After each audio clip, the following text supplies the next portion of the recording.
So welcome back to day 2 of 5 more ways over 5 days for coping with COVID-19. Today we're going to focus our attention on working with teenagers. We're going to think about how COVID-19 has affected them, some tips as to how they can cope more effectively, and some guidance for parents on how to support their loved ones.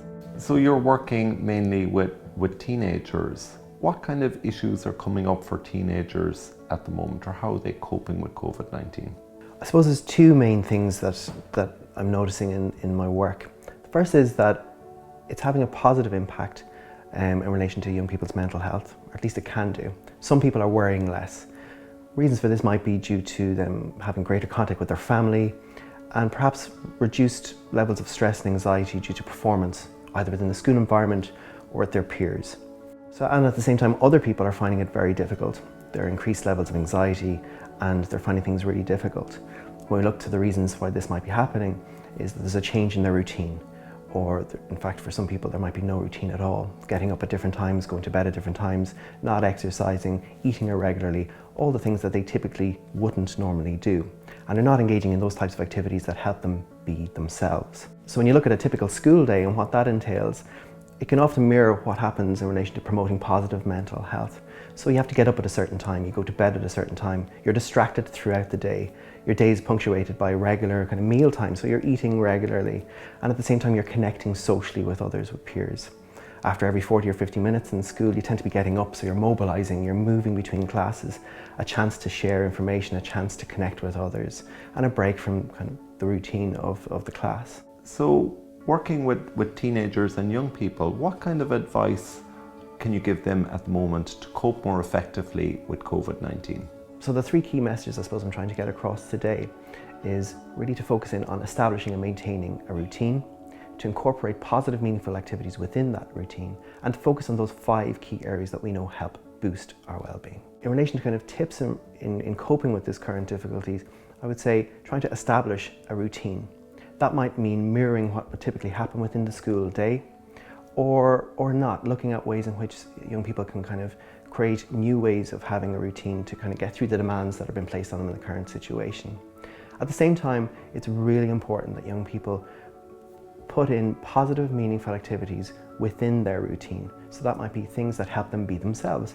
Exercise, it could mean art, it could mean drawing, it could mean walks. These types of things can help kind of cope with the difficulties that they're experiencing in the current situation. First of all, we have to consider that stress is part of everyday life, and what we really need to do is focus on strategies that we can use to help reduce stress while at the same time boost our well-being. So we know that there's 5 key areas in relation to kind of boosting our well-being, and these are connecting, being active, keep learning, give, and take notice. So if we were to focus on the first one, in relation to connection, young people are fantastic at connecting with each other. And obviously in the current crisis, they can't connect physically with each other. So no social gatherings. It's very difficult to maintain 2 meters apart when you're a young person. However, young people are fantastic at connecting via social media. So one particular thing that they could maybe focus on over the course of the next week is how to connect with each other. That might be in a different way than they typically would. So maybe visually calling someone through social media as opposed to responding through text message or that type of form. In relation to being active, we know that physical activity is essential for our physical health. It also is essential for maintaining positive mental health. And what we're talking about is 30 minutes each day at a moderate pace. So that might be walking briskly, enough to maintain a conversation with someone, but still pushing yourself. Another way maybe is through social media, engaging in some of the online exercise classes that are available. In relation to keep learning, we know that when we learn a new activity, it increases our self-esteem and our self-worth. So learning a new activity can really help. A lot of young people are telling me that they're learning a different language or learning a new skill, or revisiting something that they would have previously enjoyed. For example, maybe learning a musical instrument.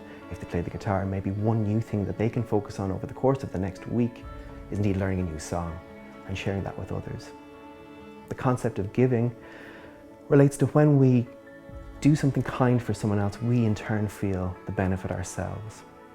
So how we can maybe incorporate that within our day, within our week, maybe doing something kind for a family member, making them a cup of tea, making a meal, doing a household chore without the need to be asked.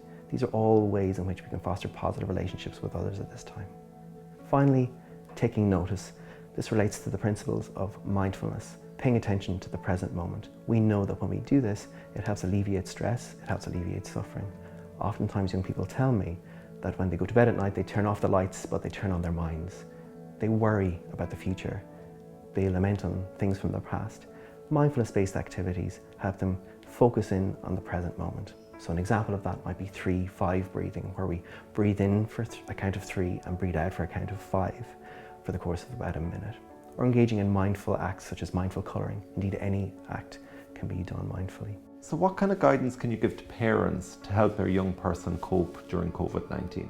It's a difficult time for everyone. It's a difficult time for parents and it's a difficult time for the young person. It can be a very, very stressful time.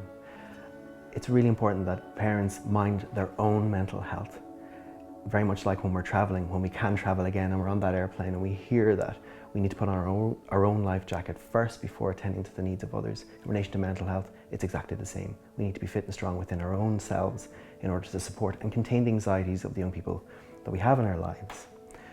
I'd say one particular tip is creating a sense of balance. Balance between supporting and encouraging the young person versus placing too many excessive demands on the young person, because we know that can impact negatively, hugely on mental health for young people, and it won't help our relationships at home during this time where we have to cocoon essentially. So we know that there are 5 core ways in which we can help boost well-being, and these are to connect with others, to be more active, to keep learning, to give and to take notice.